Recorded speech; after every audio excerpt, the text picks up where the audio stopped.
প্রথমে যাব সার্জিস আলম, মুখ্য সংগঠক এনসিপির।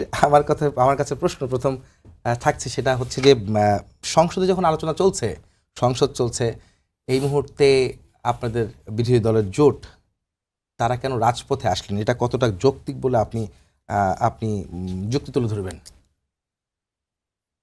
আপনাকে অসংখ্য ধন্যবাদ এবং আপনার মাধ্যমে যারা শুনছেন তাদেরকে সবাইকে ধন্যবাদ।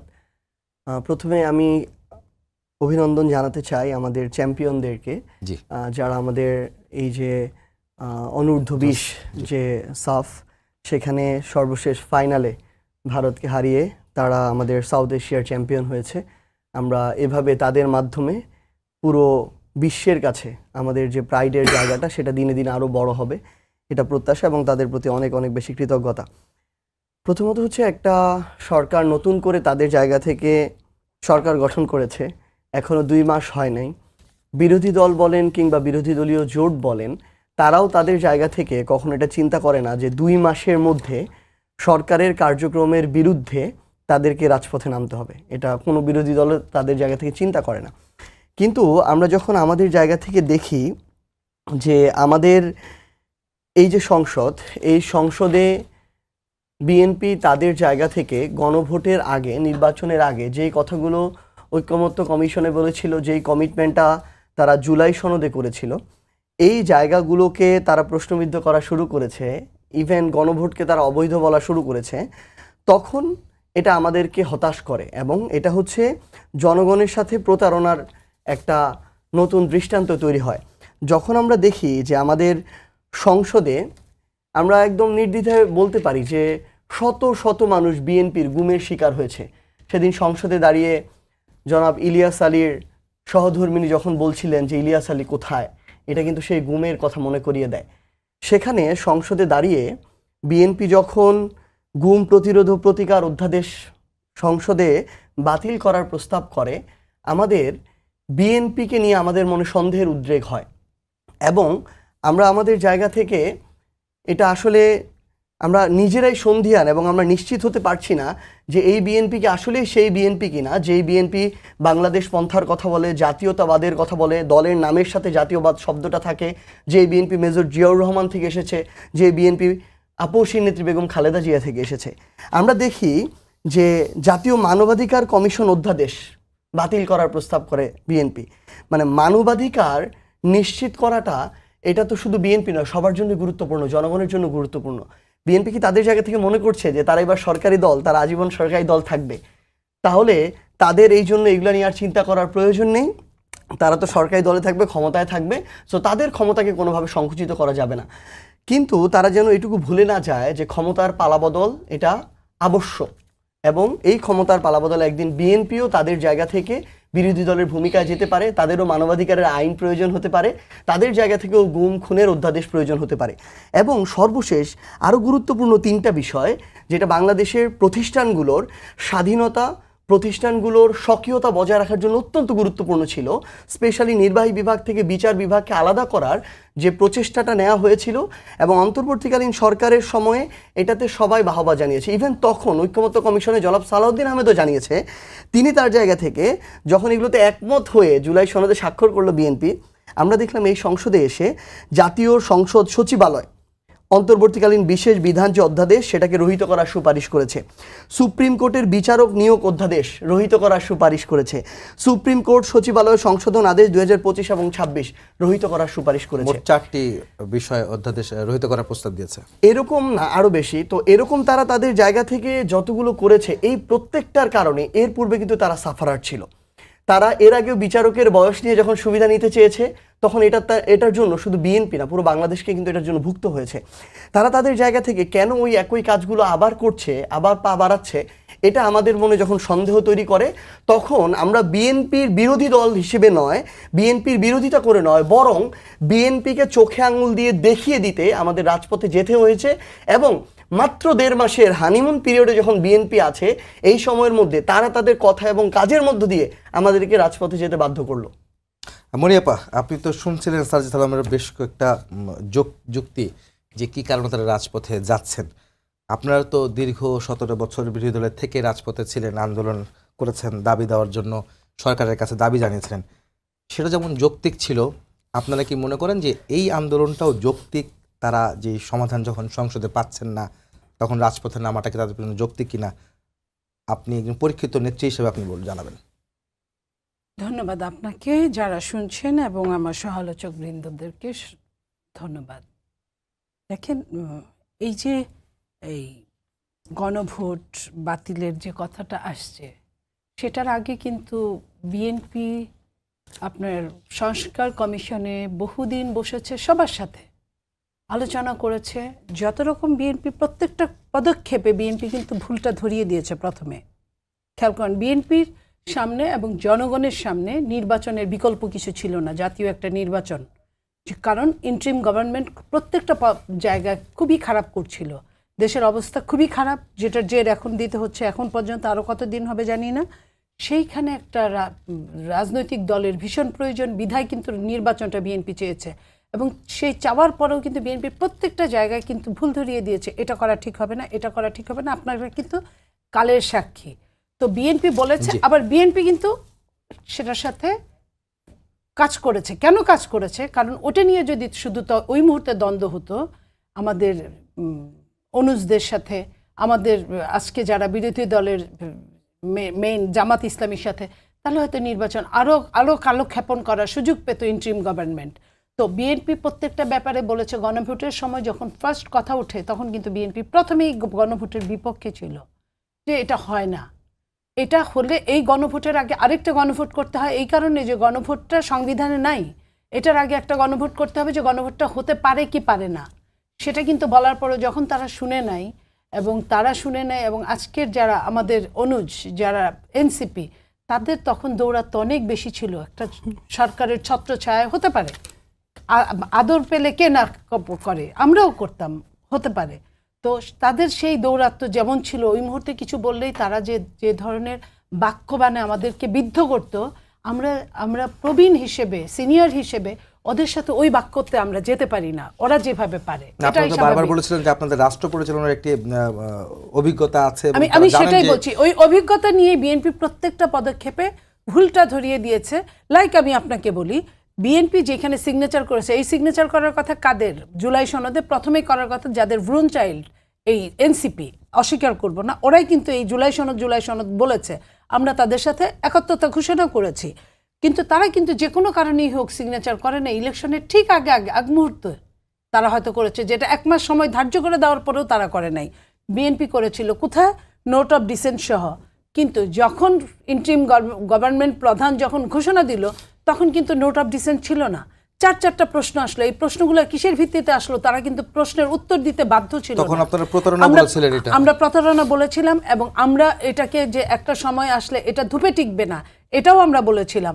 কারণ ওইখানে কথা যেটা হয়েছিল যে ইলেকশন হওয়ার পরে সংসদই এটাকে বাস্তবায়ন করবে। লাস্ট হাতিয়ার কিন্তু সংসদ 2/3 মেজরিটি নিয়ে।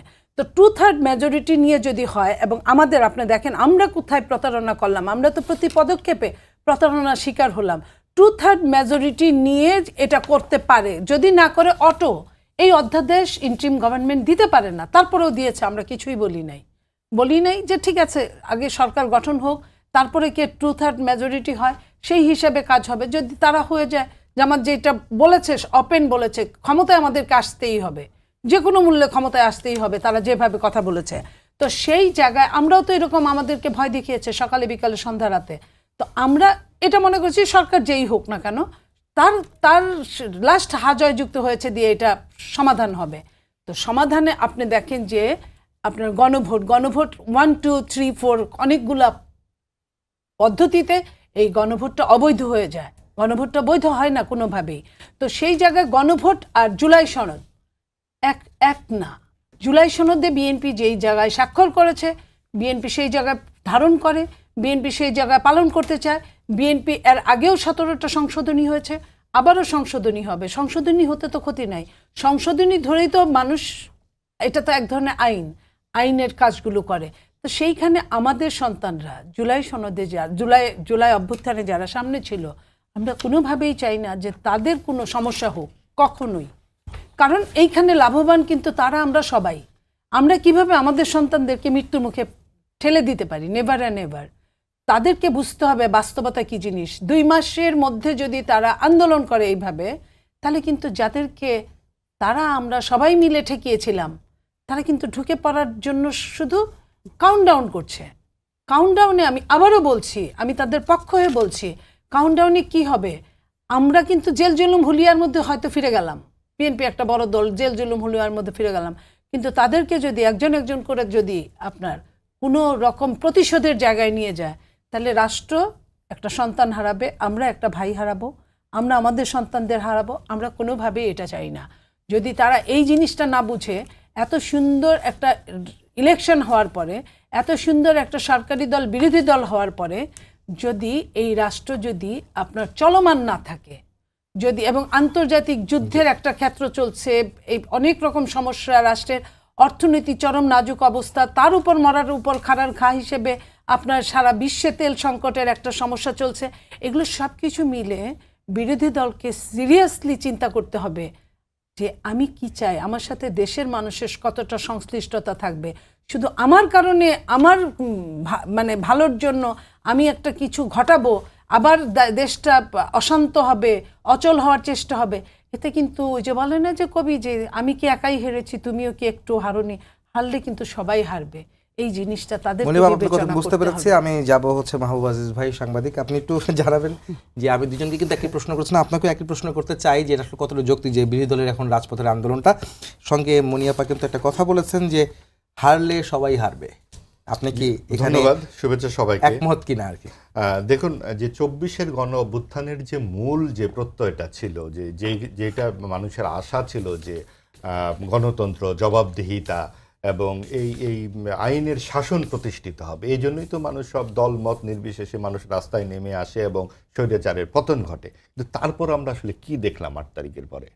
এই অন্তর্বর্তীকালীন সরকারের যে মতলববাজি, তার যেন ধারাবাহিক অনেকগুলো আমরা কুফল দেখতে পাচ্ছি বিভিন্নভাবে। আপনি দেখুন, মতলববাজি নাম্বার 1, জাতীয় ঐক্যমত্য পরিষদ। এই যে জাতীয় ঐক্যমত্য পরিষদের নামে যেই ঘটনাটি ঘটেছিল, এটা কি শুরু থেকেই বলা হয়েছিল এটা কি সম্পূর্ণ জাতিকে, পুরো জাতিকে প্রতিনিধিত্ব করে কিনা? এবং এই জায়গাতে যেই বিষয়গুলোকে আঘাত করবার চেষ্টা করা হয়েছে, প্রথমেই ধর্মনিরপেক্ষতা এবং সমাজতন্ত্রকে যে আঘাত করবার, এই অপ্রয়োজনীয় বিতর্কগুলো কেন দরকার ছিল? জাতির সামনে বিভিন্ন কিছু মুক্তিযুদ্ধের যে বিতর্ক, ভাস্কর্য ভাঙা, মাজার ভাঙা ইত্যাদি অনেক কিছু ক্ষেত্রে সরকার নির্বিকার থাকলো এবং সব কিছু মিলিয়ে মনে হচ্ছিল সরকার যেন একটা সাম্প্রদায়িক শক্তিকে উস্কিয়ে দিতে চাচ্ছে। এই জায়গায় কিন্তু নির্বাচনের আগে আমরা 15 দিন আগে বিএনপিকে দেখলাম সরাসরি মুক্তিযুদ্ধের পক্ষে অবস্থান গ্রহণ করতে, এবং এই যে অবস্থান গ্রহণ, এবং মানুষ কিন্তু দুহাতে ভরে বিএনপিকে ভোট দিল, এবং সেই জায়গায় আমরা বুঝে গেলাম যে ঠিক আছে, একটা মোটামুটি একটা সুস্থির গণতন্ত্রের দিকে যাবে, যা হওয়ার হয়েছে। তারপর আমরা কি দেখছি সংসদে? আপনি 5টি কার্যদিবস আমরা দেখলাম, সেখানে কি কি নিয়ে আলাপ হলো? আপনার রাজশাহী মেডিকেল কলেজের ভেন্টিলেটরের অভাবে 21 জন শিশু মারা গেছে। 7টি জেলায় হামের প্রকোপের অন্তত 94 জন শিশু মারা গেছে। ঈদ যাত্রায় 300 মানুষ মারা গেছে সড়কে বিভিন্নভাবে। মন্ত্রী বললেন যে 1-2টি খুব বড় ধরনের দুর্ঘটনা ঘটেছে, এছাড়া সবচেয়ে ভালো স্বস্তিকর ঈদ যাত্রা ঘটেছে। আপনার মনে পড়বে 2011 সাল থেকে 2024 সাল পর্যন্ত তৎকালীন সড়কমন্ত্রী ওবায়দুল কাদের একই ভাষায় কথা বলতেন, অর্থাৎ ভাষাগুলো যেন একই রকম। আমরা সংখ্যার সাথে লক্ষ্য করছি গুমকে গুম করে দিতে চাচ্ছে বিএনপি। যে বিএনপি সবচেয়ে বেশি গুমের শিকার হয়েছে, সে কেন এই গুমের বিরুদ্ধে দাঁড়াবে? এটার পক্ষে যে যুক্তি কারণ দেখানো হয়েছে যে আইন শৃঙ্খলা বাহিনী গুমের সঙ্গে জড়িত থাকে, এটা খুব সংবেদনশীল একটা ব্যাপার, এটা নিয়ে সিদ্ধান্ত নেওয়া যাবে না। মানবাধিকার কমিশন সম্পর্কে তারা এই কথা বলছে। সব কিছু মিলিয়ে আমরা আমাদের চোখের সামনে যেমন আওয়ামী লীগের দুঃশাসন ভেসে উঠছে, অন্তর্বর্তীকালের সরকারের অপদার্থ সরকারের যেই সমস্ত জিনিসপত্র তারা রেখে গেছে ভঙ্গুর অবস্থায়, স্বাস্থ্যমন্ত্রী বলেছেন গজ ফিতা সিরিঞ্জ পাওয়া যায় না, এই অবস্থায় রেখে গেছে। আওয়ামী লীগ যেই জায়গায় রেখেছিল অন্তর্বর্তীকালীন সরকার সেটাকে একদম নিঃশেষ করে দিয়েছে। তার মানে বিএনপির যেটা সবচেয়ে বেশি জরুরি ছিল যে আওয়ামী লীগের ব্যাপারে সবাই জানে, লোকে জানে, এবং এগুলো অনেক গণমাধ্যমে এসছে, কিন্তু 18 মাসে যে কি হয়েছে সেটা কিন্তু স্বাস্থ্য খাতে এই ঘটনার পরে আমরা জানতে পারলাম যে হামের টিকা জিনিসটা 8 বছর ধরে টিকাই আসে, টিকাই জানে না। এবং এই একটু আগে আমি শুনলাম যে ওই তৎকালীন যে স্বাস্থ্য উপদেষ্টা তিনি বলেছেন টিকা কেন দিতে হবে, অর্থাৎ টিকা সম্পর্কে তার কোনো ধারণাই ছিল না। তিনি ছিলেন একটা ব্যাংকের সাবেক এমডি, তাকে এনে বসে দেওয়া হচ্ছে স্বাস্থ্য উপদেষ্টা। তো এই যে বিষয়গুলো, আপনার 18 মাসের একটা শ্বেতপত্র বিএনপির করা উচিত ছিল বা এখনো আছে, যে কোন কোন খাতে কি, কারণ আগামী 15 বছর কিন্তু আমরা শুনতে পারবো শ্বেতপত্র প্রকাশ করবে না কাজ করবে, না, আপনাদের মাত্র 1.5 মাস প্রকাশ হয়নি না। কাজ তো সবাই মিলে তো করতে হবে, কারণ আমরা খালি আওয়ামী লীগকে গালি দেব যে আওয়ামী লীগ লুটপাট করে গেছে, আওয়ামী লীগ লুটপাট করে গেছে তাই কিছু করতে পারছি না, যেটা আমাদের অন্তর্বর্তীকালীন সরকার বলে গেল। আমরা প্রধানমন্ত্রীর মুখেও শুনলাম 230 বিলিয়ন ডলার পাচার করেছে, তাহলে আওয়ামী লীগ পাচার করেছে এটা লোকে জানে, অন্তর্বর্তীকালীন সরকার যেন কি করেছে। এবং এই সরকারের প্রতি এত আহ্লাদ কেন বিএনপি, জামাত, এনসিপি সকলের? কারণ তাদেরকে ওই যে মিলমিশ করে যেই একটি সংসদ বানিয়ে দিয়ে গেছে, এই কারণে। কাজে এই প্রশ্নগুলো কিন্তু উঠবে, আপনাকে প্রশ্ন করতেই হবে। আওয়ামী লীগের বিরুদ্ধে যেমন প্রশ্ন করতে হবে, অন্তর্বর্তীকালীন সরকারের সময় যা হয়েছে তার প্রশ্ন করতে হবে, এখন যা হচ্ছে বা ভবিষ্যতে যা হবে প্রশ্ন কিন্তু আমাদেরকে করতেই হবে। এবং প্রশ্ন করা মানে মধ্যে আনতে হবে বিষয়টা, অবশ্যই জবাবদিহিতার মধ্যে আনতে হবে। এবং সেই ক্ষেত্রে সকলেই কিন্তু মিলে শ্বেতপত্র করে না। শ্বেতপত্র কমিটি যেমন করা হয়েছিল আপনার মনে পড়ে টিআইবির প্রধানের মাধ্যমে, তাহলে এই সময় কেন সেটা করা হবে না? এবং এই জায়গাটা খুব জরুরি, কারণ দেশটাকে ফোকলা করে দিয়ে গেছে, এবং যারা করে দিয়ে গেছে তারা অনেক সহি কথাবার্তা বলে, এবং সেই কারণে এইগুলো আমাদের সামনে থাকলে আগামীতে বিএনপিকেও আমরা বলতে পারবো, ভাই এই অবস্থায় ছিল, আপনি আমাদের কোন অবস্থায় নামালেন। না, আমার প্রশ্ন ছিল আসলে এই আন্দোলনটা যৌক্তিক ছিল আন্দোলন কিনা, তো মানে তারা বলছে, তারা যেটা জামাত যেটা করতে চাচ্ছে যে আওয়ামী লীগের এই অনুপস্থিতিতে তারা আওয়ামী লীগ হয়ে উঠবে, এবং যেহেতু সরকার ড্রাইভিং সিটে থাকে, সরকার অনেক ভুল করতে পারে, এবং সরকারের এই বিরুদ্ধে এই সমস্ত কথাবার্তা তো বিরোধী দলই বলবে। এবং যেহেতু আপনার মনে পড়ে 91 সালে ক্ষমতায় যখন বিএনপি, তখন শেখ হাসিনা বললেন যা সূক্ষ্ম কারচুপি হয়েছে, আমরা এক মুহূর্ত শান্তিতে থাকতে দেব না। আমাদের এই যে রাজনৈতিক সংস্কৃতি, কেউ কাউকে এক মুহূর্তে শান্তিতে থাকতে দেব না, এই প্র্যাকটিসই জামাত করতে চাইছে। যদিও সংসদে তারা সরকারের এই সমস্ত ব্যর্থতা, হামের টিকা থেকে শুরু করে স্বাস্থ্য খাতের ভঙ্গুর, জ্বালানি সংকট, কোন বিষয়ে কিন্তু তারা বিএনপি কে বলছেন যে তাদের ব্যর্থতা, মাত্র 1 মাস ক্ষমতায় এসেছে তারা, বিগত সরকারের ব্যর্থতা ছিল। আমি একটু ক্লিয়ার করে যেই জায়গাটাতে ব্যর্থতা বলছি ভাই, একটু শুনলে ভালো হয়। সেটা হচ্ছে আপনি যখন ভেন্টিলেটরের সমস্যা হলো, সেই জায়গাগুলোতে সরকার কি পদক্ষেপ নিয়েছে, এবং যখন মন্ত্রী বলেন ফাঁসি কাস্টে ঝোলানো উচিত, এইটুকু বলাই কিন্তু শেষ না। সড়ক মন্ত্রী যখন বলেন যে স্বস্তির যাত্রা হয়েছে, 2-3টি দুর্ঘটনা ঘটেছে, এইটা কিন্তু সরকারের ব্যর্থতা হিসেবেই দেখব। কারণ এই তামাশায় আওয়ামী লীগের আমলে আমরা 15 বছর দেখেছি। আমরা দেখতে চাই সরকার কি ব্যবস্থা গ্রহণ করলেন। দুর্ঘটনায় কারো হাত নেই, সরকার ইচ্ছা করে দুর্ঘটনা ঘটায়নি, কিন্তু সরকারের উচিত ছিল কমিটি তৈরি করা, অনতি বিলম্বে দোষীদেরকে শাস্তির ব্যবস্থায় আনা, এবং মানুষকে জানানো যে ভাই আগামী ঈদে এটা হবে না। বরং এই কথা আমরা শুনেছি যে আগামী ঈদে এইরকমই। এই কথাটা আমি পরিষ্কার বুঝতে পেরেছি। স্যার, যে আপনি তো আমাকে জানাবেন যে সেটা আপনার কথা শুনছিলেন, ভাইয়ের কথা শুনছিলেন, যে যখন দেশে একটি ক্রাইসিস চলছে বা মধ্যপ্রাচ্যের অস্থিরতার কারণে বাংলাদেশও সহ সারা বিশ্বেই একটা ক্রাইসিস তৈরি হচ্ছে, সেই মুহূর্তে সরকারকে বিব্রত করতে কিংবা তাদেরকে অস্থির রাখতে কি রাজপথে আন্দোলন, সেটা আপনি কিভাবে খণ্ডাবেন? প্রথমত হচ্ছে আপনার প্রশ্নটার মধ্যে পক্ষপাতিত্ব আছে। পক্ষপাতিত্ব কোন জায়গায়? এটা আপা বলেছে, আমি করিনি। আপা বলেছেন সেটা আমি আপনাকে জানিয়েছি। তো এখন আসলে কি ভাই, মানে এটা কি ধরেই কি বিরোধী দল আগে রাজপথে গিয়েছে? এটা তো হয় নাই। মানে বিরোধী দল যখন ভাই মাত্র বলল যে 5 দিন সংসদে তাদের জায়গা থেকে সরকারি দল যখন গণভোট নিয়ে, জুলাই সনদ নিয়ে রীতিমতো হাসি ঠাট্টার পর্যায়ে চলে গিয়েছে, তখন বিরোধী দলকে এইটুকু সময়ে নির্বাচন থেকে ফিরে এসে একটা বিরোধী দলের মানে মিনিমাম প্রস্তুতিতে বা প্রস্তুতিমূলক পর্বটা সারতেও একটা 6 মাসের সময় লাগে। তো এটার জন্য আমরাও প্রস্তুত ছিলাম না, কিন্তু তাদের কার্যক্রম এটা বাধ্য করেছে। আপা যে কথাগুলো বলল যে আসলে কি, আপা তার জায়গা থেকে আপনি যে প্রশ্নটা বলেছেন না, ওই প্রশ্নটার কোনো কিছু আনসার দেয় নাই। আপা তার আশেপাশে থেকে যত কিছু বলে এটাকে ঢেকে রাখা যায় এই চেষ্টাটা করেছেন। কিভাবে? তিনি বললেন যে এই যে গণভোট তো সংবিধানে নাই। যখন এরশাদের আমলে, এরশাদের স্বৈরাচারের শাসন ব্যবস্থার পতন হয়, অন্যান্য সকল রাজনৈতিক দল একসাথে মিলে যখন আন্দোলন করে এটা পতন করায়, তখন তো তত্ত্বাবধায়ক সরকারের অধীনে বাংলাদেশে নির্বাচন হয়েছিল। তাহলে তখন কি সংবিধানে কোনো তত্ত্বাবধায়ক সরকার ছিল না? নির্বাচন হওয়ার পরে যখন সবার মনে হয়েছে যে এই তত্ত্বাবধায়ক সরকারটা দরকার বাংলাদেশের সুষ্ঠু নির্বাচনের জন্য, তখন তত্ত্বাবধায়ক সরকারকে নির্বাচনের পরে সংবিধানে অন্তর্ভুক্ত করা হয়েছে। তারা তাদের ইতিহাসগুলোই ভুলে যাচ্ছেন, যে ইতিহাসের সামনের ফেসটা ছিল বেগম খালেদা জিয়া। এরপরে আপা তার জায়গা থেকে বললেন যে জুলাই সনদে সবার আগে স্বাক্ষর করার কথা ছিল এনসিপির, বিএনপির সেখানে স্বাক্ষর করেছে, এনসিপি করে না, এনসিপি কয়েকদিন আগে করেছে। এনসিপি নাম খাওয়াস্তে মানুষকে সান্ত্বনা দেওয়ার জন্য জুলাই সনদ চায় নাই, স্বাক্ষর করতে চায় নাই। এনসিপি বিএনপি এখন তাদের প্রত্যেকটা কথা এবং কাজে এটা স্পষ্ট প্রকাশ পাচ্ছে যে তারা প্রতারণার জন্য শুধু নাম খাওয়াস্তে ওই জুলাই সনদ বলেন, ঐকমত্য কমিশন বলেন, গণভোট বলেন, এইগুলোর কথা মুখে মুখে বলেছে। তাদের মনে একটা জিনিসই ছিল, কোনো মতে খালি নির্বাচনটা পার হোক, তারপরে দেখে নিব এই জুলাই সনদ কেমনে হয়, এই গণভোট কেমনে বাস্তবায়ন হয়। এটার জন্য তারা তাদের জায়গা থেকে কোন প্রক্রিয়া জুলাই সনদ বাস্তবায়ন হবে, কিভাবে এটা জনরায় পাবে, এরকম কোনো কিছু চিন্তা করে না, তারা সাইন করে চলে এসেছে। আমরা সাইন করি নাই কেন? কারণ জুলাই সনদ কিভাবে বাস্তবায়ন হবে, জুলাই সনদ আমরা আমাদের জায়গা থেকে বিএনপির মধুর কথায় বিশ্বাস করি নাই। কারণ জনাব সালাউদ্দিন আহমেদ সবসময় তার দলের তাদের দলীয় স্বার্থের সুবিধাজনক অবস্থান নিয়ে কথা বলেছেন। আপনি দেখেন একটা গণভোট হলো, 70% মানুষ সেই গণভোটে আলাদা করে ভোট দিল যে আপনি সংসদে পলিসি মেকিংয়ের জন্য যান, আপনাকে 50% ভোট দিলাম, কিন্তু এই জুলাই সনদে যে সংস্কারগুলো আছে এগুলো আপনার বাস্তবায়ন করতে হবে, এটার জন্য আমি 70% ভোট দিলাম। এটা পাশাপাশি প্যারালালি গিয়ে এটা করবে এরকম না, দুইটা একসাথে হয়েছে। তাহলে এত বড় ম্যান্ডেট পাওয়ার পরও তারা যখন এসে জুলাই সনদকে তোয়াক্কা করছে না, গণভোটকে অবৈধ বলছে, তাহলে সেখানে এই গণভোট যদি না হতো বিএনপি জীবনে জুলাই সনদকে পাত্তা দিত না। এই জন্য আমরা অন্তর্বর্তীকালীন সরকারকে বলেছি এই জুলাই সনদ কিভাবে বাস্তবায়ন হবে, কিভাবে এই ম্যান্ডেট জনগণের আরো নিশ্চিত হবে, এটা আপনি নিশ্চিত আগে করেন, তারপরে আপনার জায়গা থেকে আমরা জুলাই সনদে সাইন করব। এরপরে আদেশ হয়েছে, গণভোট হয়েছে, এরপরে আমরা আমাদের জায়গা থেকে নির্বাচনের আগে ওই জুলাই সনদে স্বাক্ষর করেছি, শুধুমাত্র নামকাওয়াস্তে মন ভুলানোর জন্য না।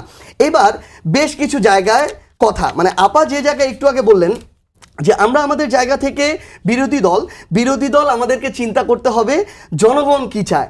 বিরোধী দল শুধু নিজে কি চায় এটা চিন্তা করলে হবে না। এটা কে চিন্তা করছে এখন? বিএনপি তাদের জায়গা থেকে জনগণ যখন তাকে গণভোটের এই ম্যান্ডেটে বলে দিল যে আপনি এই সংস্কারগুলো করবেন, বিএনপি গিয়ে তাদের সুবিধাজনক প্রত্যেকটা অবস্থান ব্যক্ত করছে এবং ওইটা করতে চাচ্ছে। এবং বিএনপির স্বরাষ্ট্রমন্ত্রী থেকে শুরু করে আইনমন্ত্রী প্রত্যেকটা মানুষ এই জায়গায় তাদের জায়গায় গুরুত্বপূর্ণ যে সংস্কারগুলো একটাতেও তারা এগ্রি করছেন না। তাদের নোট অফ ডিসেন্ট যেখানে সেখানে তারা মানবেন না।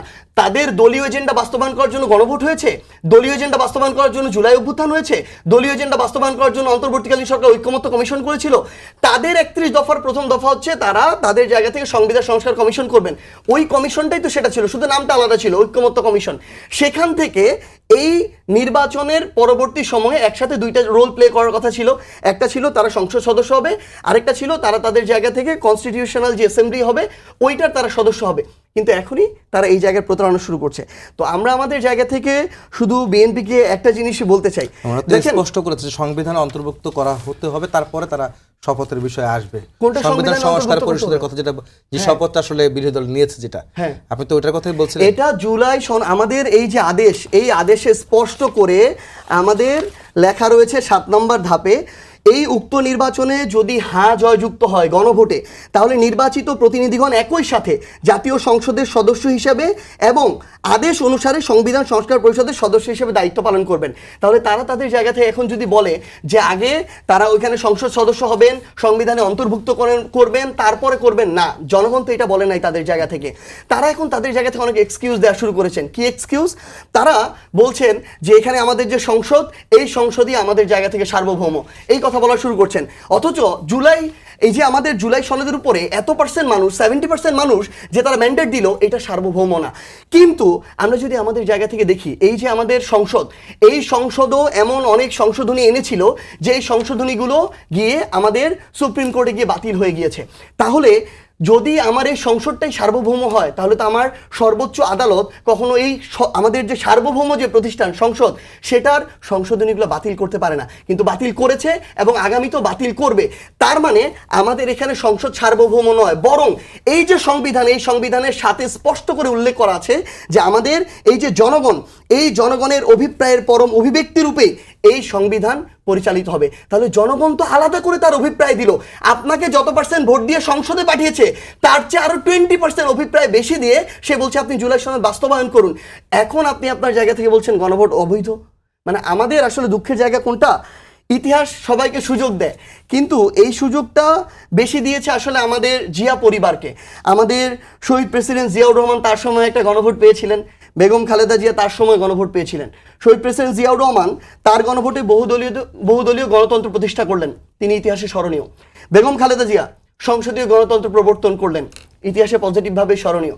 কিন্তু আজকে জনাব তারেক রহমান, খুবই দুঃখ লাগে, তিনি তার জায়গা থেকে জনগণের এত বড় ম্যান্ডেটের পরে এটাকে তিনি চুপ করে নিষ্ক্রিয় দর্শকের মতো সংসদে বসে থেকে মিটিমিটি হাসেন, টেবিল চাপড়ান, আর তার আশেপাশের মানুষগুলো জনগণের এত বড় ম্যান্ডেটটাকে নিয়ে তারা প্রতারণা করে। এটা ইতিহাসের এই দায়টাকে অবশ্যই নিতে হবে। সংশ্লিষ্ট বিষয় বলেছেন যে 1973 সালের 7 এপ্রিলের পরে রাষ্ট্রপতির এই ধরনের আদেশ দেওয়ার ক্ষমতা থাকে না, এইটাকে আসলে কিভাবে বলবেন? হ্যাঁ, তো 1973 সালের পরে মানে জুলাই অভ্যুত্থানের এরকম কোনো ধরনের বিধান ছিল নাকি? 1973 সালের পরে এই ধরনের অভ্যুত্থান হয়ে 106কে টেনে এনে কোনো অন্তর্বর্তীকালীন সরকার হয়েছিল নাকি?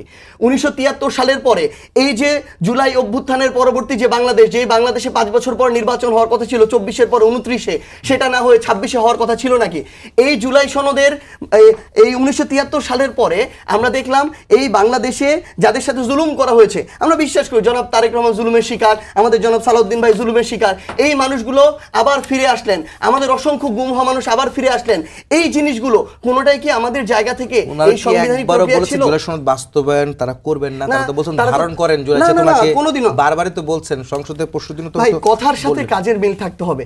মুখে মুখে ধারণ করেন আর বাস্তবায়নের সময় নিজেদের পছন্দের অধ্যাদেশগুলো, নিজেদের পছন্দের বিধানগুলো তারা করবেন, বাকিগুলো করবেন না। তার মানে কি এটা জুলাই সনদ পুরো বাংলাদেশের, ভাই একটু আগে যেটা বললেন, তাহলে পুরো বাংলাদেশকে ধারণ করে না? তাহলে এটা তো শুধু বিএনপিকে ধারণ করে, এটা তো বিএনপির দলীয় এজেন্ডা বাস্তবায়ন করার জায়গা না, এটা বাংলাদেশের মানুষের গণ অভিপ্রায় বাস্তবায়ন করার জায়গা। আমি আপনার কথা বুঝতে পেরেছি, দলীয় এজেন্ডা বাস্তবায়ন করার জায়গা না, যেমন কথাটা বলছেন তেমন সঙ্গে সার্জিস বলছিলেন যে প্রতারণার জন্য আসলে মুখে মুখে আপনারা জুলাই সনদ বাস্তবায়নের কথা এর আগে নির্বাচনের আগে বলেছিলেন, এটাকে আপনি কিভাবে ব্যাখ্যা করবেন? বলে না যে তর্ক করো যুক্তির সাথে, যুক্তির বাইরে যাওয়ার কোনো সুযোগ নাই, অন্তত পক্ষে সংসদে তো নাই। এবং যুক্তির সাথে যেটা দরকার সেটা হচ্ছে সংবিধান মাস্ট, এর বাইরে যাওয়ার আপনার আমার সার্জিস বা আরো কেউ, সার্জিসের বাপদাদা আমার বাপদাদা কারো কোনো সুযোগ নাই, ঠিক আছে? জনগণেরও নাই, জনগণের আছে, জনগণের, সেটাই আসছি। এরশাদের পরে সার্জিস যে কথাটা বলছেন তত্ত্বাবধায়ক নিয়ে, যে একটা তখন তো আইন ছিল না, আমিও বলি তখন আইন ছিল না, কিন্তু আপনি জানেন সবগুলো দল একসাথে বসে ডক্ট্রিন অফ নেসেসিটি এটা দিয়ে কিন্তু ওই মুহূর্তে রাষ্ট্র কিভাবে ইলেকশনটা করবে সেটা নিয়ে বসছে। এবার কি ডক্ট্রিন অফ নেসেসিটির কাজ দিয়ে আমরা গিয়েছি? যাইনি। আমরা একটা সংস্কারের কমিটি বানিয়েছি, সেই কমিটির প্রধান যা যা বলেছেন উনি হাদিসের মতো কোরআনের মতো উনি বাণী দিয়েছেন, তো উনার বাণী তো এখানে সার্বজন গ্রহণযোগ্য হতে পারে না। রাষ্ট্রীয় প্রধান, ইন্ট্রিম গভর্নমেন্ট প্রধান, উনি এক ধরনের আপনার কি বলে নোট অফ ডিসেন্টের উপর সিগনেচার করালো বিএনপিকে, আর নোট অফ ডিসেন্ট ছাড়া উনি বক্তব্য পেশ করলো, জোর করে বেঁধে দিল, হাত পা বেঁধে সাগরে ছেড়ে দিল তুমি সাঁতরাও, এটা তো সম্ভব না। আপনার রাষ্ট্রপতিকে স্বরাষ্ট্রমন্ত্রী মহান জাতীয় সংসদে কি বলেছেন, রাষ্ট্রপতির উদ্ধৃতি দিয়ে, যে আমি মহামান্যকে জিজ্ঞেস করেছি আপনি কি অধ্যাদেশ দিতে পারেন, উনি বলেছেন না আমি পারি না। তাহলে আপনি কিভাবে দিলেন? আমাকে চাপিয়ে দেওয়া হলে আমি কি করতে পারি? একটা রাষ্ট্রপতি যার কিনা এক লাইন বক্তব্য দেওয়ার কোনো সুযোগ নাই, সে তাকে চাপিয়ে দিলে সে কি করতে পারে? এটা কিন্তু স্বাভাবিক, উনি কিন্তু স্বীকার করেছেন এবং সেটা রিপিট করেছেন স্বরাষ্ট্রমন্ত্রী। তো এই জায়গায় যে জনগণ ম্যান্ডেটের কথা বলছেন, জনগণ তো 213টা আসনে বিএনপিকে ম্যান্ডেট দিয়েছে। এইখানে আপনি সংবিধানের কথা বলছেন, আপনি শাহদিন মালিক, তানিয়া আমির সহ অনেকগুলো অ্যাডভোকেট, প্রথিতযশা অ্যাডভোকেটরা কি বলেছেন, যে একটা শপথের পরে আরেকটা শপথ নিলে আগের শপথটা বানচাল হয়ে যায়। বিএনপি তো অনেক ভদ্র রাজনীতি করছে এই কারণে যে ওটা করলে বিএনপি চায় না এই রাষ্ট্রটা অকেজো হয়ে যাক, এই রাষ্ট্রটা আবার খুঁড়িয়ে এই রাষ্ট্রের গণতন্ত্র হাঁটুক, যে কারণে বিএনপি এটা নিয়ে কোনো কথা বলছে না। যদি 3%, 4% বিরোধী দল হওয়ার মতো থাকতো বাংলাদেশে এই অবস্থায়, তাহলে কিন্তু অনেক রকম সমস্যায় হয়তো আজকের বিরোধী দল পড়তে পারতো 2টা শপথ নেওয়ার কারণে। এবং এটাও আমি জানি না ফিউচারে এটার কি হবে, 2টা শপথ নেওয়ার কারণে একটা শপথ তারা লঙ্ঘিত করেছে। তো এই জায়গাগুলা তাদের বিচার মানি, কিন্তু তালগাছটা আমার, এটা হলে তো চলবে না, তাদেরকে বিচার মানতে হবে। বিচারের যে সিস্টেম সিস্টেম লঙ্ঘন করে হবে না। এটা আপনার সার্বভৌম রাষ্ট্র, এটা কিন্তু এখন রেভুলেশন রাষ্ট্র না। রেভুলেশন রাষ্ট্র ছিল 5ই আগস্ট, 6ই আগস্ট, 7ই আগস্ট, 8ই আগস্টের সন্ধ্যা পর্যন্ত। আপনি এর মধ্যে আপনি আপনার স্পার্ক করতে পারেন নাই। এই দায়িত্ব আপনাকেই নিতে হবে। ভুল করলে ভুলের মাসুল তো দিতেই হবে। আপনি রাষ্ট্রপতির হাত দিয়ে শপথ নিয়েছেন, আবার আপনি রাষ্ট্রপতির ছবি নামিয়ে ফেলেছেন, আবার আপনি রাষ্ট্রপতিকে ইমপিচমেন্ট করার মতো আপনার হাতে কোনো রকম আইন কানুন কিচ্ছু নাই। আপনি রাষ্ট্রপতিকে মুখে মুখে ইমপিচমেন্ট করছেন, আপনি সারা বিশ্বে রাষ্ট্রপতিকে ছোট করছেন। আমি বলি নাই রাষ্ট্রপতি ভীষণ ভালো মানুষ, আমি শুধু আইনের ধারালো যুক্তিগুলোর কাছে যাচ্ছি। এইখানে যাওয়া ছাড়া আমার কোনো উপায় নাই। আপনি যখন রাষ্ট্রপতিকে নিয়ে শপথ নিলেন তখন রাষ্ট্রপতি বৈধ, তারপর আপনি রাষ্ট্রপতিকে অবৈধ ঘোষণা করলেন। কিসের উপর? আপনার তো স্পিকার নাই, আপনার তো সংসদ নাই, আপনি তো অভিশংসন করতে পারবেন না, তাহলে আপনি কিসের উপর করবেন? সেই কথাটা যদি সত্যকে সত্য বলতে হয়, সেটার জন্য যদি বিএনপি দায় হয়, তাহলে বিএনপি এই দায় নিলে আমি মনে করি না বিএনপি কোনো লস করবে। কারণ বিএনপির সাথে জনগণ আছে, যে জনগণ বিএনপিকে ভোট দিয়েছে একটা দায়িত্বশীল আচরণের জন্য, সংবিধান মেনে চলে কাজ করার জন্য। আমি আবারও বলছি সার্জিস সহ সমস্ত বিরোধী নেতাকে যে আপনারা যেটায় কারো কোনো আপনার নোট অফ ডিসেন্ট নাই, এগুলোকে মেনে নিয়ে আগে আইনগুলো পাস হোক। এগুলো সুন্দর একটা সিস্টেমেটিক চুলচেরা বিরোধী দলের রাজনীতি হোক। সেইখানে বিরোধী দল ছায়া সরকার হিসেবে কাজ করুক, হামের টিকা নাই সেটার জন্য বলুক, এবং কি বলে জলাতঙ্ক রোগের টিকা নাই, কেন 18 মাস টিকা আসলো না, কেন আমাদের সন্তানরা মারা যাচ্ছে, সেটা নিয়ে কাজ করুক। সেটার সাথে সরকারকেও জবাবদিহিতার মধ্যে আনুক। সরকার কতটুকু করতে পেরেছে, কতটুকু পারে নাই, সেটা সরকার জবাবদিহিতার মধ্যে আসবে সংসদে। এই মহান জাতীয় সংসদটাকে পবিত্র জায়গা হিসেবে আপনারা কাজ করেন, এটাই আপনাদের কাছে আমাদের একমাত্র স্বনির্বন্ধ অনুরোধ। গণতন্ত্রকে রক্ষা করার জন্য, বাংলাদেশের রাজনীতিগুলোকে রক্ষা করার জন্য, বাংলাদেশের সাধারণ মানুষের ডিমান্ডকে ফুলফিল করার জন্য, এর বাইরে কোনো কিছু। সংবিধান ছুঁড়ে ফেলা নিয়ে একটা প্রশ্ন আসছে আসলে, সেখানে এই বিতর্ক বলছেন আপনাদের দলীয় সংসদরা বলছেন যে জামাতের পরাজয়ের দলিল হিসেবে তারা হয়তো গাত্র দেওয়া হচ্ছে দেখে সংবিধান ছুঁড়ে ফেলার কথা বলছে। এখানের সাথে আসলে এই ধরনের বিতর্ক কেন আসছে? আমি আসলে এটা যে বুঝি না যে সংবিধান ছুঁড়ে ফেলা, প্রত্যেকটা সংবিধানে 72 সালে ওটা আবিষ্কার হয়েছে দেশ স্বাধীন হওয়ার পরে, কিন্তু তার মানে এই না যে ওই সময় যে সরকার ছিল তার মন মতো করে সংবিধান বানিয়েছে। তখন কিন্তু প্রত্যেকটা মানুষ এই দেশটাকে ধারণ করেছে, লালন করেছে। এই দেশের বাইরে বিরুদ্ধে যারা কাজ করেছে তাদের কাছে সংবিধান হতে পারে পাকিস্তানপন্থী, তাদের কাছে সংবিধান হতে পারে অন্যপন্থী। এইটা সমস্ত পৃথিবীর ভালো ভালো সংবিধানগুলোকে ফলো করে, সংবিধান তো বানানো জিনিস না, ভালো ভালো সংবিধানগুলোকে ফলো করে অনেক দিন এই দেশে ব্রিটেন শাসন করেছে, সেগুলা থেকে কেটে ছেটে নিয়ে টিয়ে আপনার বানিয়েছে। এটা তো ছুঁড়ে ফেলার কোনো জিনিস না। আপনার সবখানে আপনি ধরেন যে 28-এর খধারা, নারী পুরুষ ধনী গরিব উঁচু নিচু সব মিলে সমান, আপনি এটা কাইটা ছাইটা কি করবেন? আপনি কোনখানে নিয়ে যাবেন? ওইটাকেই অন্য কোনো আঙ্গিকে তো ওই কথাগুলোই থাকতে হবে। হ্যাঁ, কিংবা আপনার নির্বাচন পদ্ধতি ওই অবস্থায় থাকতে হবে। যদি আপনার নির্বাচন পদ্ধতির সঙ্গে আপনি না মিলেন, আপনি আনেন সংশোধনী, আপনাকে তো কেউ নিষেধ করে নাই। এনভায়রনমেন্ট অনুযায়ী অনেক কিছু চেঞ্জ হতেই পারে। আপনার যেমন তত্ত্বাবধায়ক আসছে এনভায়রনমেন্ট অনুযায়ী, আবার আপনি যদি মনে করেন যে শেখ মুজিবুর রহমান সাহেবের পরিবারকে আজীবন আপনার সম্মান দেওয়া, নিরাপত্তা দেওয়া, এটা আপনি বাদ দিতেই পারেন। আপনি রাষ্ট্রপতি 70 অনুচ্ছেদ আপনি চেঞ্জ করবেন, এখানে তো সবাই একমত হয়ে 70 অনুচ্ছেদে কি বলেছে, 70 অনুচ্ছেদে সবগুলোর সাথেই একমত হয়েছে, শুধুমাত্র অর্থবিদ এগুলো তো আপনি করতেই পারেন। তো এই যে জায়গাগুলো, আপনার এই জায়গাগুলো মানলে, মেনে সংবিধানটাও থাকলো, আমরাও থাকলাম। আপনার ব্রিটেন যদি 1000-এর উপর 800-র উপরে অলিখিত সংবিধান দিয়ে পৃথিবী চালাতে পারে এত বছর, এত শত শত হাজার বছর, বাংলাদেশ কেন 54 বছর 55 বছর চালাতে পারবে না? আমাকে বলেন তো। জি মনিয়াপা, আমি কথা বুঝতে পারছি। মাহবুব ভাই, আপনি একটু বলবেন, আপনার কাছে 2-3টা প্রশ্ন থাকবে। তার মধ্যে প্রথম প্রশ্নটা এখান থেকেই শুরু করতে চাই যে সংবিধান ছুঁড়ে ফেলার যে বিতর্কটা আসছে, এটা কেন এখন আসছে এবং কার আসলে গাত্র দেওয়া হচ্ছে? আসলে দেখুন, আপা যেটা বললেন যে বিচার মানেই কিন্তু তাল গাছ আমার, এরকম একটা বিষয় আসলে রাজনৈতিক দলগুলোর মধ্যে থাকে। কিন্তু গত 18 মাসের অন্তর্বর্তীকালীন সরকারের সময় আমাদের মনে হয়েছে কি, বিচারও মানি না, তাল গাছও মানি না, আমি যেটা বলবো এটাই তাল গাছ। অর্থাৎ এটাকে বলে মব সন্ত্রাস। এই মব রাজার আমলে যা কিছু হয়েছে সব কিছুই কিন্তু ধরেন ছুঁড়ে ফেলা, ভেঙে ফেলা, কেটে ফেলা। আপনার 72 সংবিধান তো একটা মুক্তিযুদ্ধ জাত একটা সংবিধান, তো সেটার ব্যাপারে রাগটা কাদের থাকার কথা? যাদের থাকার কথা তারাই আছে।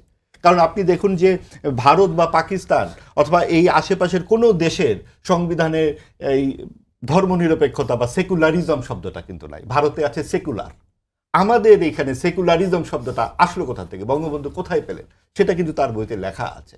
কাজে আমরা যখন বলছি যে এটা ভারত লিখে দিচ্ছে, এইটা কিভাবে হয়?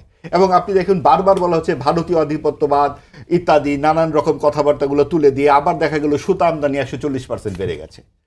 আগামীতে যেই কোরবানি ঈদ হতে থাকবেন দেখবেন বহর চলে আসতেছে গরু ওখান থেকে, পেঁয়াজ ইত্যাদি। তার মানে আপনি আত্মনির্ভরশীল হওয়ার কোনো কথা কি অন্তর্বর্তীকালীন সরকার বলেছে? এই 18 মাসে কোনো ছাত্রদেরকে কি বলেছে ইউনূস সাহেব যে তোমরা বাবারা পড়তে বসো, তোমরা নিজেদেরকে তৈরি করো? না, উনি বলেছেন তোমার ঘরের ভেতরেই তো ফ্যাসিস্ট আছে। আচ্ছা, এই যে আরেকটি বললেন সার্জিস সাহেব, বললেন জুলুমের শিকার তো বিএনপি সবচেয়ে বেশি হয়েছে। এটা যেমন সত্য, আমরা একটু জুলুমের শিকার আমাদের যারা 60 দশকে 50 দশকে যারা রাজনীতি করেছেন তাদের কথাটা একটু মনে করি। বিশেষ করে বঙ্গবন্ধুর জীবনে উনি কত বছর কারাগারে ছিলেন, উনার যে পরিবারের সদস্যরা 8 বছরের শিশু রাসেল সহ 22 জন নিহত হয়েছে, এটা কোন ধরনের জুলুম এবং কারাই হত্যাকাণ্ড ঘটালো? এটার যেমন বিচার হয়নি, প্রেসিডেন্ট জিয়াউর রহমানের হত্যারও কোনো বিচার হয়নি। আবার আপনার বিভিন্ন ধরনের রাজনৈতিক হত্যাকাণ্ড কোনটার বিচার আমাদের এখানে হয়েছে? সব কিছুর পর যখন আমরা একটা সংসদ পেলাম, এই 24-এর গণ অভ্যুত্থানের পর আমাদের প্রথম মনে হয়েছে আচ্ছা বিড়াল সাদা না কালো সেটা বড় কথা, না বিড়াল ইঁদুর খায় সেটা বড় কথা। অর্থাৎ সংবিধানে কি লেখা আছে নাকি সংবিধান মতো চলছে কিনা সরকার বা গণতন্ত্র সেইটা বড় কথা। সংবিধান কি আছে? আপনার 80 দশকে এরশাদ যে 10 বছর আপনাকে শাসন করলো কোন সংবিধানের আওতায়? আপনাকে জিয়াউর রহমানকে মেরে ফেললেন, আপনি বঙ্গবন্ধুকে মেরে ফেলা হলো, এই কোন সংবিধানের আওতার? আপনি যখন আওয়ামী লীগ 3 বার নিজেদের মতো ভোট করলো, রাতের বেলা ভোট করলো, আমি ভোট করলো, কোন সংবিধানে লেখা আছে রাতের বেলা ভোট করা যাবে? অর্থাৎ সংবিধান তো আপনারাই তৈরি করেন যারা ক্ষমতায় থাকেন। আমরা চেয়েছিলাম এইবার যে এত রক্ত স্রোতের বিনিময়ে যে সংসদটা আমরা পেলাম, আমরা কথা বলতে পারবো, আমরা সকলে মিলে একটা যার যার কাজে থাকতে পারবো, সেই জন্য একটা কর্ম পরিকল্পনা দরকার ছিল। সেই জায়গায় আমরা প্রথমেই দেখলাম বিরোধী দলের এক ধরনের উচ্চাভিলাষ, উচ্চ কক্ষ নিম্ন কক্ষের ব্যাপারটা কিন্তু এটা খুবই গুরুত্বপূর্ণ। এবং এই সমস্ত কথাবার্তা বলে তারা কিন্তু বারবার বলতেছে নতুন সংবিধান সংস্কার ইত্যাদি পরিষদ। এই ভাই, এটা কি মুক্তিযুদ্ধ হয়েছে 24 সালে? 24 সালে তো মুক্তিযুদ্ধ নয়। যেমন 90-এর গণঅভ্যুত্থান হয়েছিল, 69-এর গণঅভ্যুত্থান হয়েছিল, 52 সালে ভাষা আন্দোলন হয়েছিল, তার ধারাবাহিকতায় একটি অসাম্প্রদায়িক অনেক বড় একটা আন্দোলন হয়েছে। 2, 3, 4 আগস্টে যে আমরা অসাম্প্রদায়িক গান শুনেছি, এই গান কিন্তু আমরা 18 মাসে আর অন্তর্বর্তীকালীন সরকারের সময় শুনিনি, বরং গান বন্ধ হয়েছে, মাজার ভাঙ্গা হয়েছে, মুক্তিযুদ্ধের ভাস্কর্য ভাঙ্গা হয়েছে, সঙ্গীত শিক্ষা বন্ধ হয়েছে। সময় একেবারে শেষ পর্যায়ে, কিন্তু আপনি বলবেন যে সার্জিস বলছিলেন যে বিএনপি প্রতারণা করেছে গণভোট প্রসঙ্গে। আমি আপনার কাছে যাবো, আমি মাহবুব ভাই ছোট করে প্রশ্ন উত্তর দিবেন। আয়নায় আসলে মুখ দেখা দরকার। প্রতারণার সাথে প্রতারণা, তার উপরে প্রতারণা, তার উপরে প্রতারণা, যেটা আমাদের সব সময় রাজনীতি ক্ষমতা কেন্দ্রিক রাজনীতিবিদরা করে থাকেন। যখনই আপনি নির্বাচন আসে তাদের মতো চমৎকার দেশ দরদি এবং মুক্তিযুদ্ধের পক্ষের থাকেন না, এবং যখনই ক্ষমতা থাকেন কই সেই সব কথাবার্তা আমরা এখন শুনছি না। 7ই মার্চের বক্তব্য নিয়ে সমস্ত কিছু ভুলে গেলেন সবাই। 7ই মার্চের বক্তব্য কি শুধুই একটি বক্তব্য? সেটা কি কোনো দলীয় সম্পত্তি? এবং আপনি দেখুন যে সমস্ত প্রতারণা করেছে কিনা গণভোট করলেই করছে, এবং গণভোট নিয়ে কিন্তু গণভোট অন্তর্বর্তীকালীন সরকার প্রতারণার আশ্রয় নিয়েছিল, বিএনপি সেটা বুদ্ধিমত্তার সাথে টিট ফর ট্যাট দিয়েছে। এবং যেহেতু অন্তর্বর্তীকালীন সরকার প্রতারণা করেছিল, বিএনপির এছাড়া উপায় ছিল না। আরেকটি কথা বলে রাখি আধা মিনিটে, সেটা হচ্ছে তারা যে 70% কাস্টিং ভোটের কথা বলেন জুলাই সনদ ভক্তরা, তাদের একটু মনে রাখা উচিত 4 কোটি ভোট হ্যাঁ পড়েছে, 3 কোটি ভোট না পড়েছে, 6 কোটি লোক ভোট দিতে যায়নি। এই যায়নি ভোট প্লাস না ভোট 9 কোটি ভোট হ্যাঁ ভোটের পক্ষে নেই। কাজেই আপনি বলতে পারেন না যে আপনি একে নিরঙ্কুশ সংখ্যাগরিষ্ঠতায় গণভোট হয়েছে। কাজেই এটা নিয়ে অনেক প্রশ্ন রয়েছে। সার্জিস, আপনি যে শুনছিলেন যে গণভোটে যে 9 কোটি মানুষ দেননি, সেটা যেমন বলছিলেন, একই সঙ্গে আমি দুইজনকে প্রশ্ন করেছিলাম যে সংবিধান ছুঁড়ে ফেলার ইস্যুটি কেন বিতর্কে আসলো? আমি বেশ কয়েকটা বিষয় নিয়ে কথা বলবো, আমাকে একটু সময় দিতে হবে। 2 মিনিট সময় আছে আপনার হ্যাঁ, হাতে। প্রথমত হচ্ছে আমি ভাইয়ের ওই কথাটা দিয়ে শুরু করতে চাই। তিনি তার জায়গা থেকে যেটা বললেন যে আমরা কেন আমাদের জায়গা থেকে 50-60 দশকের যাদের অনেক অবদান ছিল শেখ মুজিবুর রহমান থেকে শুরু করে তাদেরকে কেন আমরা স্মরণ করি না। আমরা নির্দ্বিধায় আমাদের জায়গা থেকে বলি যে 1971 সালে 24শে মার্চের আগে শেখ মুজিবুর রহমানের যে অবদান ছিল আমরা আমাদের জায়গা থেকে অবদানটা স্বীকার করি। কিন্তু সাথে সাথে আমাদের এই কথাটা বলতে হবে যে 1972 সালের 10ই জানুয়ারি এই দেশে ফিরে আসার পর থেকে তিনি তার জায়গা থেকে বাংলাদেশের স্বাধীনতার যে মূল আকাঙ্ক্ষা ছিল গণতন্ত্র, সেটাকে নিজে গলা টিপে হত্যা করেছেন, বাকশাল কায়েম করেছেন। তিনি তার জায়গা থেকে ভাই আমার কথা সময় নো ইন্টারাপশন প্লিজ, আমি করি নাই, এটা একটু বলেন। এখানে খুবই স্পষ্ট করে তিনি তার জায়গা থেকে গণমাধ্যমের স্বাধীনতাকে হরণ করে মাত্র 4টা তার মন মতো মিডিয়াকে চালু করে রেখেছিলেন। তিনি তার জায়গায় তাই শেষ করি, তিনি তার জায়গায় কথার মাঝে ইন্টারাপশন হবে না। তিনি তার জায়গা থেকে রক্ষী বাহিনীকে দিয়ে বাংলাদেশের সামরিক যে বাহিনী ছিল যেগুলো সেগুলোকে তিনি তার জায়গা থেকে তাদের যে সার্বভৌমত্ব সেটা নষ্ট করেছিলেন। তিনি দুর্ভিক্ষ তার জায়গা থেকে তার দুর্বলতার মধ্যে দিয়ে দুর্ভিক্ষ তৈরি করে লক্ষ লক্ষ মানুষের নিহতর কারণ হচ্ছে তিনি। ভাই শেষ করে দেন। 15ই আগস্টের ব্যাপারে বলেন ভাই উনি একটু আগে উনি 10 মিনিট কথা বলছেন না, আমাদের সবচেয়ে বড় সমস্যা কি, আমি ভাইয়ের একটা কথা বলি, উনি পুরো সময় এখানে কথা বলছে অন্তর্বর্তীকালীন সরকার নিয়ে, কারণ ওনাদের ওই গার্ডসটুকু নাই যারা ক্ষমতায় থাকে তাদেরকে প্রশ্ন করায়। এটার কারণে এটার কারণে এই জন্য ভাই এটা কথার মাঝে কথা বল। ভাই আমরা কি টকশো করব নাকি করব না? ওনার সময় একটা কথা বলেছি, কথা বলতে দিচ্ছেন, ওনার সময় একটা কথা বলেছি, আপনি কেন বলবেন আমার স্পিচ? আপনি 15ই আগস্ট নিয়ে বলেন, দিস ইজ সো ননসেন্স। আপনি 15ই আগস্ট নিয়ে বলেন। ভাই প্রশ্ন ছিল মনে হয় আমারটা আমাকে বলতে দেন, কেন এটা বলবেন? আমারটা বলতে দেন। এখানে সবচেয়ে বড় সমস্যা বাংলাদেশের সো কল সিভিল সোসাইটির, তারা ক্ষমতাকে তোষামোদ করে ধীরে ধীরে স্বৈরাচার বানায়। তারা তাদের জায়গা থেকে এখন অন্তর্বর্তীকালীন সরকারকে নিয়ে কথা বলছে, কিন্তু বিএনপি যে তাদের জায়গা থেকে এখন সেই যেই ধরনের অপকর্মগুলো তারা করছে, যে প্রতারণা করছে, এটা নিয়ে কথা বলে তাদের কোনো গাছ নাই। তারা হামের টিকা নিয়ে ব্যস্ত, কিন্তু জুলাই সনদ এই যে গুম থেকে শুরু করে এই যে অধ্যাদেশগুলো এগুলো বাতিল করে দিচ্ছে। কি কথা বলার আপনি সুযোগ দিচ্ছেন? কথার মাঝে এটা কেন তো কথা হতে বলবে? পারে না। কথার মাঝে কেন কথা বলবে? আপনি বলেন যে তারা আমি কি তাদের বিএনপির জায়গা পক্ষে বলেনি? আপনি বলেছেন আমি না না, শুনেছি। আপনি তো সময় আপনি আমাকে দিচ্ছেন না, তো উনি তো কথা বলে যাচ্ছেন। উনি তবে আপনি ব্যক্তিগত আক্রমণ না করে না, ব্যক্তিগত আক্রমণ না, আমরা civil society, so call civil society নিয়ে কথা বলেছি। এটা হলো বাস্তবতা। শুনেন আমি আপনাকে একটা জিনিস বলতেছি না, সংবিধানের উপরে কিছু নাই। এখন তারা এটা কেন বলতেছে জানেন? কারণ 15ই আগস্টের হত্যাকে সমর্থন করেন।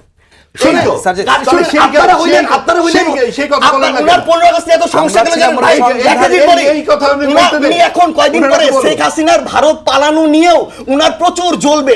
কারণটা হইলো উনি বলতে যে শেখ হাসিনা ভারত পালাইতে পারে না, শেখ হাসিনাকে কিভাবে আক্রমণ করা হলো, বক্তৃতা দিয়ে অভ্যস্ত, এই কারণেই লাস্ট 30 সেকেন্ড আছে। এরকম করে টকশো করা যায় না। আপনি আসলে টকশো করেন না, উনি ব্যক্তিগত আমার কথা শুনে কথা বলবে কেন? উনি এলো ভাবে বক্তব্য করবেন, আসলে টকশো করেন না। 30টা সেকেন্ড সময় দেন সবই নাকি সময় না, একটু দেন। বলুক, আপনি তো বলেছেন।